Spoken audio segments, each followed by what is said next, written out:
हिमाचल प्रदेश में भांग की खेती को लीगल करने की मांग लंबे अरसे से होती रही है। विपक्ष में रहते कुछ कांग्रेस विधायक समय समय पर इसकी मांग उठाते रहे हैं और हाई कोर्ट में भी पीआईएल के माध्यम से इसको लीगल करने को लेकर मामला उठाया गया है।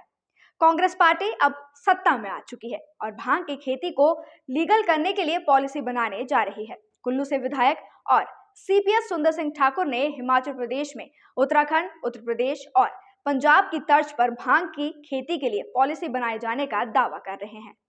सीपीएस सुंदर सिंह ठाकुर ने कहा कि भांग की खेती को औद्योगिक उद्देश्य से लीगल करने के लिए पॉलिसी बनाने के हाई कोर्ट को 2 बार पूर्व सरकार को अंतरिम आदेश भी दे चुकी है, लेकिन पूर्व सरकार ने इसमें कोई काम नहीं किया है।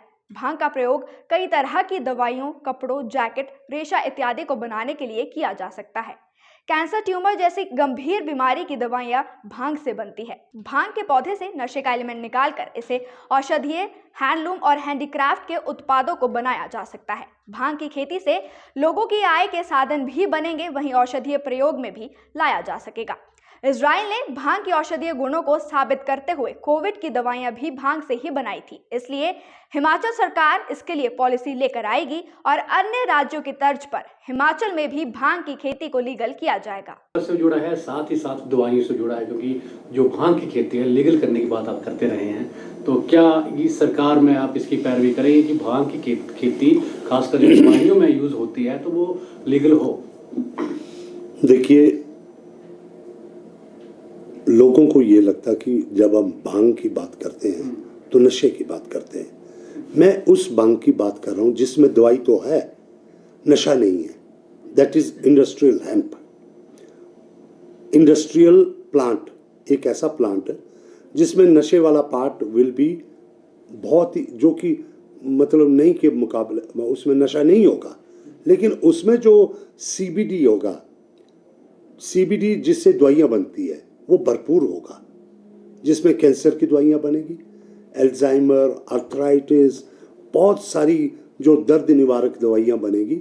और ये इसके ऊपर मैंने खुद, हमारे यहाँ पे एडवोकेट देवन खन्ना जी हैं जिनको मैंने खुद सपोर्ट किया है, और उन्हें एक पब्लिक रिप्रेजेंटेटिव होने के नाते हमने पीआईएल जो है हाई कोर्ट में डाली है। और मुझे खुशी है कि 2 बारी हाई कोर्ट ने इंटरिम ऑर्डर देते हुए पूर्व सरकार को कहा कि आप पॉलिसी बनाइए जो भांग की खेती फॉर इंडस्ट्रियल पर्पस, इसका रेशा, इसकी जैकेट्स, इसके कपड़े और दवाइयां, उसके लिए पॉलिसी बनाइए। ये एक प्राकृतिक पौधा है, इसे हमने नहीं उगाया है, प्रकृति में ये उगा है।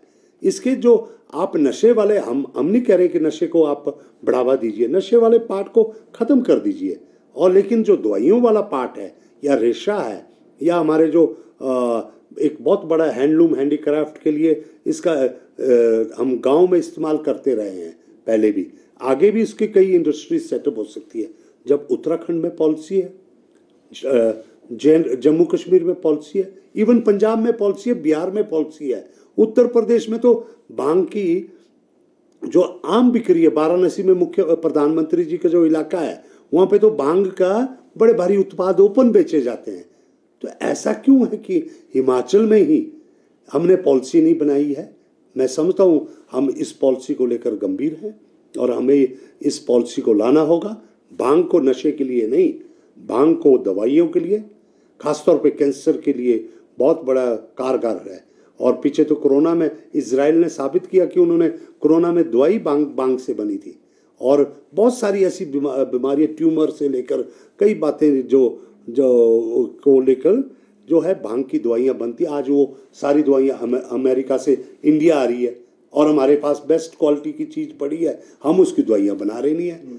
मात्र ये कहने का कि नशा है, हम नशे को प्रोत्साहन की बात बिल्कुल नहीं कर रहे, लेकिन जो है cannabis for medical and industrial use, we should have a policy and a very good policy, क्योंकि we should be the nodal state for this. Where आज हेम्प के ऊपर मैं देख रहा हूँ कि उत्तराखंड को नोडल स्टेट बनाया गया है। तो ऐसे में हम हर चीज में पिछड़ते जा रहे हैं, तो हमें जरूर इसके ऊपर पॉलिसी लेकर आना चाहिए। शिमला से नीरज डोगरा की रिपोर्ट।